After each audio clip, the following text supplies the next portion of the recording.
What started as a few scattered posts online quickly turned into something much bigger. At the center of it all were alleged leaked documents that seemed to show private donor information being shared without consent.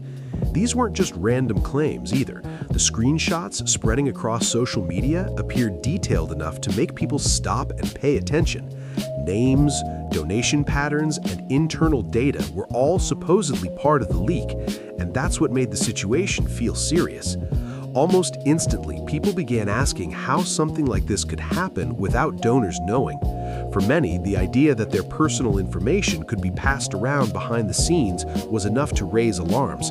And as more users reposted the claims, the conversation shifted from curiosity to concern. The phrase class action lawsuit started appearing more frequently, with some suggesting this could turn into a major legal battle if the claims were proven true. But even at this early stage, there was one thing that stood out. The leak alone didn't fully explain why this story was spreading so fast. There was something else underneath it that was pulling even more attention. It didn't take long before the conversation moved beyond just donor data. As people looked closer at the alleged leaks, some began pointing out references that they believed connected the situation to Israel. That's when the story started to shift into something much more complex.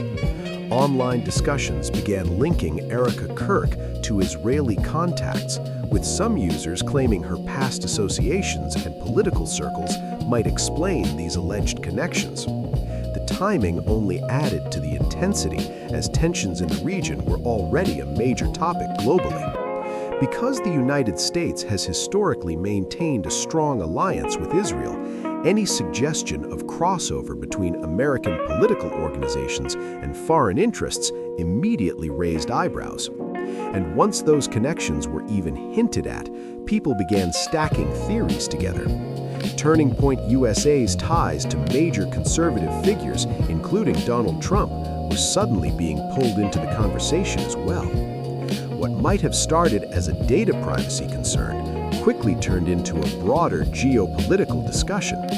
But as the theories grew, so did the uncertainty. Because the more connections people tried to make, the harder it became to separate actual facts from assumptions. And just when it seemed like the story couldn't get more complicated, a new claim pushed it even further.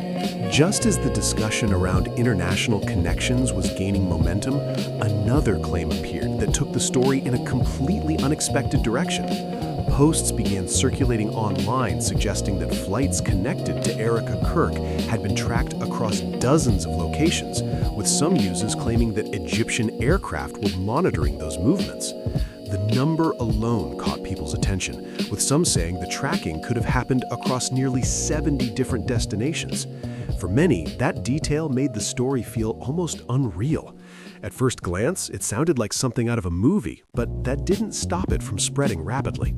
The reason it gained traction had less to do with proof and more to do with timing.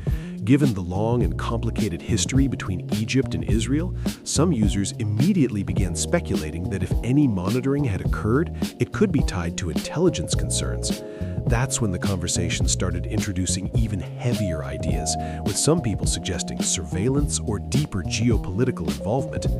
But despite how intense these claims sounded, there was still no solid evidence confirming them. Even so, the sheer scale of the rumor kept it alive, because once an idea like that enters the conversation, it doesn't fade easily. Instead, it adds another layer of mystery that keeps people watching, waiting to see what comes next. While those rumors continued circulating, attention shifted back to a real-world event that added even more confusion to the situation.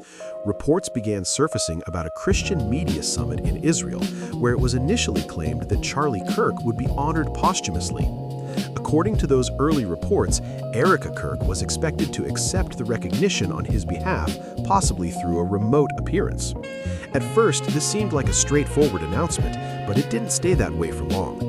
Not long after the news spread, Turning Point USA released a statement saying they had no knowledge of any such award and that Erika was not scheduled to accept anything. That contradiction immediately raised questions. Now there were two completely different versions of the same story, both circulating at the same time. For people already following the earlier rumors, this only made things more suspicious. Some began wondering whether the original reports were inaccurate, while others questioned whether the organization was trying to distance itself from the situation. And once that kind of uncertainty appears, the internet rarely lets it go. Instead, it becomes another piece of the puzzle that people try to fit into a larger narrative. And that's exactly what happened here, as users began digging deeper into everything connected to her name. As the story continued to grow, people started going back through past interviews, speeches, and public appearances, looking for anything that could add context.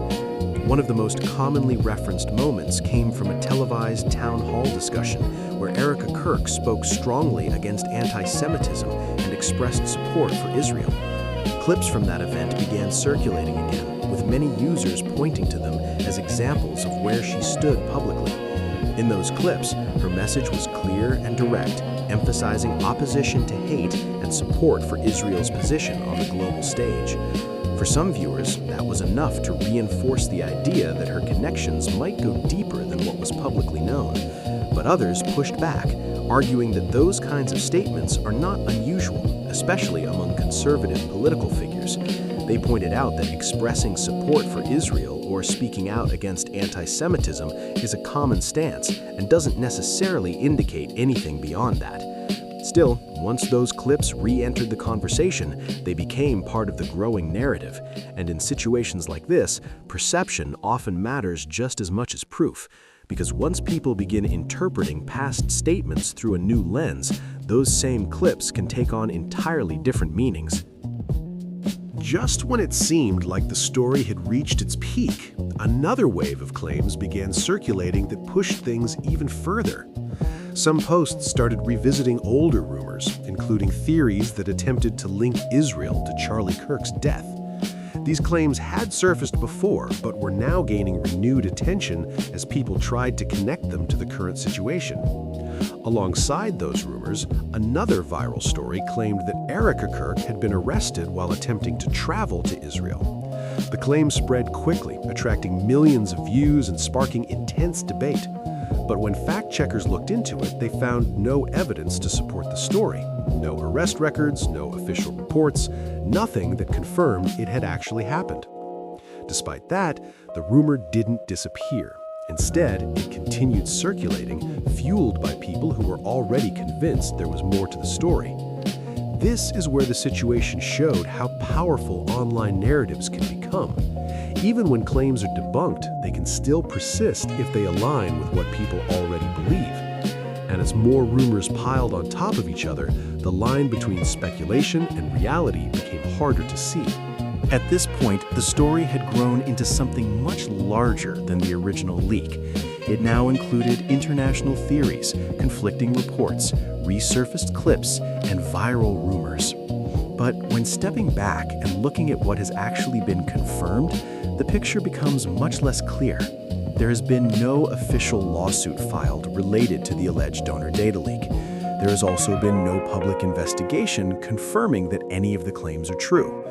The more extreme rumors, including the arrest story and the tracking claims, remain unverified. And that creates a strange situation where the internet feels convinced that something major has happened, even though there is no solid evidence to support it.